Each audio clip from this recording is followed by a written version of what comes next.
Hello everyone, welcome to NASCAR News Kid. The NASCAR Cup Series only has one race to go until the playoffs start, and it is in Daytona. A full preview, favorites, everyone who needs to win to make the playoffs, plus the cut line and 36-4-36, and a full update on 36-4-36 as well. We'll get to all that in a few moments. Before we get to it, I'll remind you to hit that like button and subscribe if you haven't already. Thank you to all the channel supporters, and if you're new to NASCAR or new to the channel and you like NASCAR, you are in the right place. Be sure to hit that notification bell so you never miss an upload. Anyway, let's get right to it. And Daytona is a super speedway. No duh. But when they go to super speedways, Roush, Fenway, Keselowski, RFK is always good. Last year, or the year before last year, Chris Buescher won that race because he got pushed by his team owner, Brad Keselowski, so they were 1-2 finish. Last year, they were 8th and 10th, Keselowski being 8th, Buescher being 10th. Now, when we go and look at super speedways this year, they haven't been all that great. Except for the most recent super speedway, which was the second Atlanta, where Keselowski finished 2nd, Buescher finished 9th, and Ryan Preece finished 15th. And we'll talk about their cut line situation in a little bit, but RFK, clearly good at super speedways. Another organization, which is also a Ford organization, is Team Penske. Now, all three drivers have won at Daytona in the Cup Series before. Austin Cindric won the 2022 Daytona 500. Logano's won a Daytona 500. And Blaney's won a summer race here in Daytona. So, definitely looking out for Team Penske. And here's an awesome stat. At least one of the three Team Penske drivers have finished in the top 10 at 3 of the 4 super speedway races in 2025. And I believe the only one they did not was, I think it was the second Atlanta, and that was only because there was tons of chaos. The in-season challenge was going on, so yeah, it definitely created some extra chaos. And then another organization, one's obvious, Hendrick Motorsports. William Byron, a 2-time Daytona 500 winner, and here's another awesome stat about Hendrick. It's even better than Penske's. At least one of the 4 Hendrick drivers has finished in the top 5 in every single super speedway race this season. So that is definitely an awesome stat for Hendrick to carry with them through to Daytona. And hopefully they can keep it up. But with all the chaos and the regular season finale, I don't think that'll continue, but who knows? And maybe they can turn that into a win. And I said it last week, and I'll say it again, 23-11. They carried speed in Richmond. They had momentum until their races got wrecked for things they couldn't control. At least the drivers couldn't control. Now, 23-11 has been exceptional at super speedways in 2025, except for Riley Herbst, because he's always lagging behind with the inexperience and some other issues we could talk about, but enough of that. Reddick and Wallace, let's talk about their super speedway stats. Reddick finished 2nd in the Daytona 500, which is incredible. That's gotta be insane. That's gotta be a confidence booster coming into Daytona. And Wallace, 9th at the first Atlanta. Wallace, 8th at Talladega. And then Reddick, 4th in the second Atlanta race.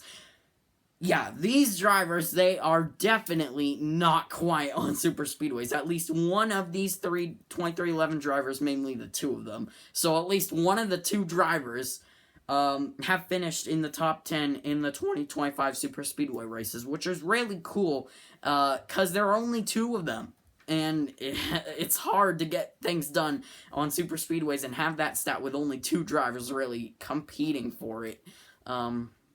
So that was really interesting. Now let's go with the cut line. Austin Dillon, 14th in standings, picked up the win in Richmond, so he is locked into the playoffs. Now, here's where it gets interesting. 15th and 16th.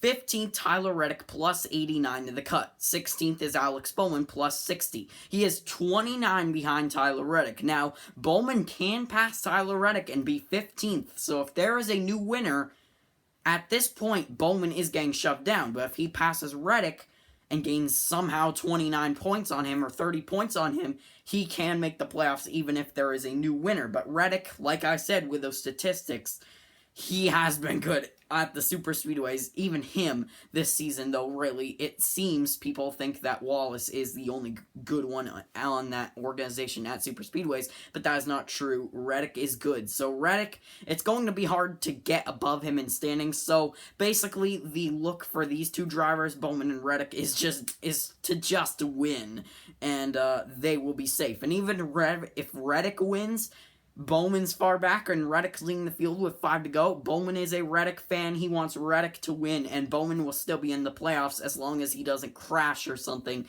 and somehow Buescher passes him and wins the race, or finishes second or something like that, which even then, I still don't think if Buescher finishes second and Bowman crashes, it's still not possible for Buescher to pass Bowman. So basically, from 17th on down to 36th in standings is a win and you're in. Let's get to all those drivers. Buescher minus 60 needs the win in 17th in standings.